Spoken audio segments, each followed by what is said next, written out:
A very close friend and someone who regularly listens to the podcast, I appreciate it, Henrik, asked me to do a breakdown of the Spotify engineering culture model. Now, this is going to be a challenge of 15 minutes, but I'm going to do the best I can to discuss this framework. So, this might be one of the most widely referenced frameworks for scaling Agile and creating autonomous, innovative teams. It was originally popularized by Henrik Kniberg and Anders Ivarsson in the internal videos that they had at Spotify, which are now made public. The model describes how Spotify organizes and empowers teams to deliver software at scale while maintaining a strong culture of innovation, speed, and flexibility. So, if I had to break it down into key concepts, I would start with the concept of squads because that's what most people are familiar with. That's the basic unit. So, a squad is Spotify's version of a scrum team. It's 6 to 12 people in size with end to end responsibility for a specific area or product feature. Each squad is autonomous.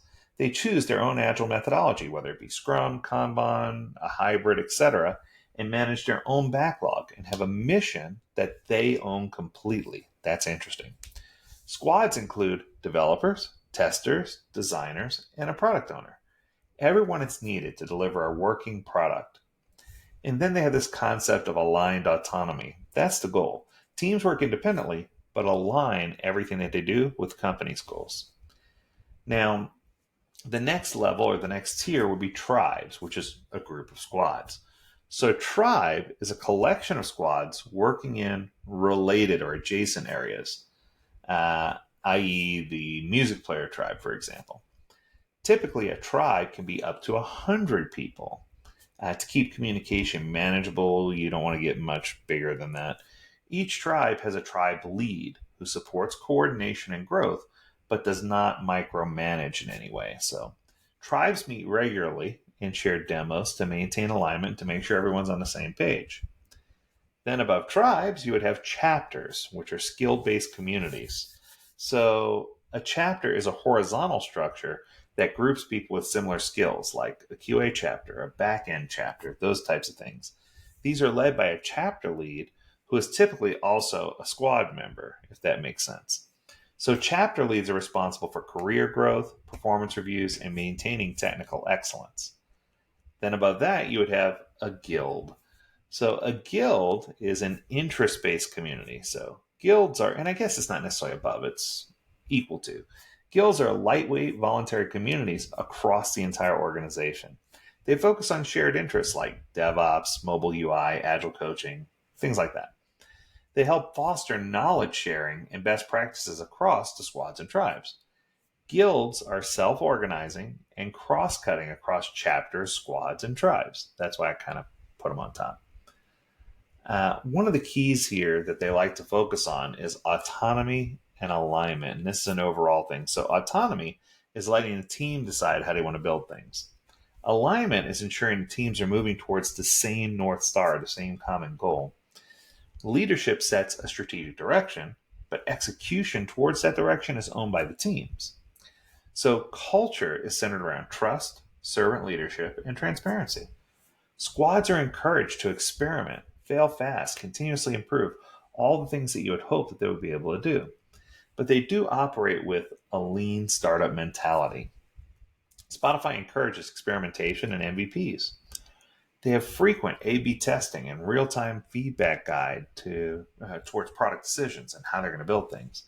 And they do support and encourage psychological safety and a blame-free culture to allow for greater innovation to flourish. So how do they piece this all together? Well, they do it all with lightweight planning and an agile mindset. So quarterly planning is done using a rolling 4-quarter roadmap, emphasizing flexibility. Spotify values servant leaders, continuous delivery, and team health checks regularly.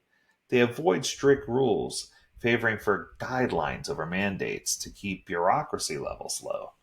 So, as with all good things, it has its benefits and its caveats. So let's go through a list of those real quick. So the benefits of the Spotify model is high team morale and ownership, continuous innovation with fast feedback loops, strong collaboration across functions and specialties, scalability without heavy process overhead. The caveats, Spotify doesn't exactly follow this specific model anymore. A quote from people internal say it was never intended or meant to be a framework to copy and paste directly into your organization. It was never intended to be that. Even Spotify itself calls this a snapshot in time of what they were doing, not a prescription for how to do it in other organizations. And I think the biggest and most important takeaway is that many companies have misapplied this model by copying the structure without adopting the core cultural principles to make it successful. So you need to have a good understanding of those core cultural principles. The Spotify model isn't just about structure alone, it's about empowering people, building trust, fostering autonomy with alignment, and creating innovative, adaptable culture.